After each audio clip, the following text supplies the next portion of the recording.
नमस्कार, आदर्श परियार और आप देख रहे हैं एमपी 33 न्यूज़। इस वक्त ना तो हम किसी राजनीतिक दल की बात करेंगे और ना ही राजनीति से जुड़े लोगों की बात करेंगे। इस वक्त हम उन कमियों की, उन सिस्टम की बात करेंगे जो कि मध्य प्रदेश में देखी जा रही है।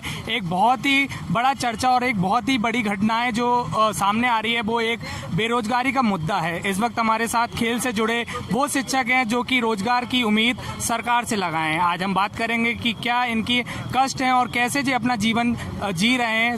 तमाम बातों को आज हम वेद प्रकाश जी से बात करेंगे, वेद प्रकाश जी से सवाल करेंगे। सर, मेरा एक सवाल है, जिस तरीके से एक घोषणाएं होती हैं, राजनीतिक चुनाव आते हैं और घोषणाएं होती हैं कि प्रदेश के युवाओं को, प्रदेश से जुड़े लोगों को इतनी इतनी नौकरियां देंगे, तो क्या आपको लगता है कि ये नौकरियां मिल रही हैं युवाओं को? बिल्कुल, मैं ये बताना चाहूँगा कि जब भी कोई भी सरकार आती है, चाहे वो केंद्र सरकार हो, राज्य सरकार हो, चुनावी समय पर हमको लगातार आश्वस्त किया जाता है कि वैकेंसीज आएगी, लेकिन हर बार युवाओं को सिर्फ उनको एक लॉलीपॉप दे दी जाती है और लेकिन वैकेंसी बिल्कुल नहीं दी जाती है। ये जो लॉलीपॉप है, तो जो खेल से जुड़े लोग हैं उनको कहाँ तक दिया जा रहा है? जैसा कि मैं बता दूं कि जो हमारी लास्ट जो भर्ती आई थी वो 2008 में आई थी। उसके बाद से प्रदेश में एक भी खेलकूद शिक्षक की भर्ती नहीं की गई है।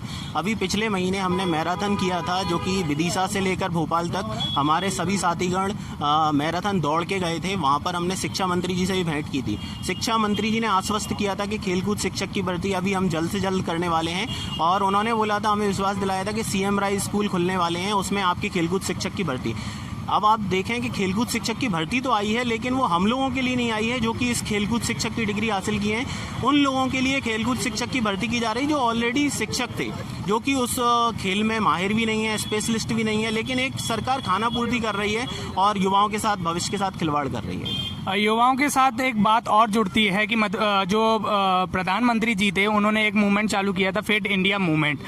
उस आधार पे आपको क्या लगता है, कहाँ तक फिट इंडिया मूवमेंट जा रहा है देश के अंदर? देखिए, फिट इंडिया मूवमेंट की बात करें, चाहे खेलो इंडिया मूवमेंट की बात करें, सभी कागजों में चल रहा है। लगातार स्कीम तो काफ़ी अच्छी है, लेकिन जब तक आप फिट इंडिया मूवमेंट कैसे कराएंगे, जब तक आप खेलकूद शिक्षक की भर्ती नहीं कराते प्राथमिक स्तर से, जब तक जो स्पेशलिस्ट व्यक्ति उसका ज्ञान ही नहीं रहेगा, तो ये कागजों में चलेंगी। अगर आपको फिट इंडिया मूवमेंट रखना है, खेलकूद शिक्षक भर्ती निकालनी ही पड़ेंगी, तभी हमारा देश फिट इंडिया मूवमेंट या खेलो इंडिया मूवमेंट या ओलंपिक में पार्टिसिपेट कर पाएगा। नहीं तो आप जो देख रहे हैं, इतना भारतवर्ष जो कि इतना विशाल देश है, जहाँ करोड़ों की जनसंख्या है, और उसके बाद भी हमारे गिने चुने पद आते हैं, एक ओलंपिक गोल्ड मेडल के साथ ही हमें समझौता करना पड़ रहा है। तो ये एक दुर्भाग्य की स्थिति है, और जहाँ पर प्रतिभाओं की कमी नहीं है, अगर हम प्राथमिक स्तर से खेलकूद शिक्षक की भर्ती करें तो निश्चित रूप से हजारों मेडल आ सकते हैं।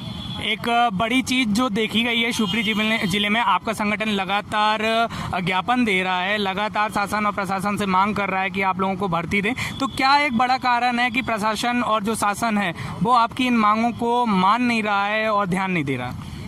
देखिए, बजट तो लगातार निरंतर आता रहता है खेलकूद शिक्षक में, लेकिन जब तक भर्ती नहीं निकलेंगी, जब तक निश्चित रूप से उसका जो भी बजट है या हम लोग आवेदन दे रहे हैं, जब तक भर्ती नहीं की जाएंगी, तब तक ये मैं ये समझता हूँ कि उतने उस स्तर पर ये सफल नहीं हो सकती जो भी स्कीम है। हमारा जो संगठन है वो प्रदेश स्तर पर लगातार मांग करता रहा है, और हम चाहते हैं कि जल्द से जल्द हमारी सुनवाई हो, और जितने लोग हमारे ओवर एज होने वाले हैं, जिन्होंने, आप खुद देखिए 2008 के बाद से वैकेंसी नहीं आई खेलकूद शिक्षक, इतना लंबा गैप, तो उसमें सब मेंटली रूप से भी परेशान हो रहे हैं, शारीरिक रूप से तो परेशान हो ही रहे हैं। और कोविड में जो लोग हमारे प्राइवेट, जो भाई प्राइवेट कर रहे थे, और उनको भी प्राइवेट स्कूलों से हटा दिया गया है इस समय, तो बहुत ही चिंताजनक स्थिति है। तो आप समझ ही सकते हैं क्या स्थिति। चलिए, हमारे साथ वेद प्रकाश जी जुड़े हुए थे। हम तो सरकार से यही मांग करेंगे, जो खेल से जुड़े लोग हैं उनकी सरकारी भर्ती और नियुक्ति तुरंत की जाए।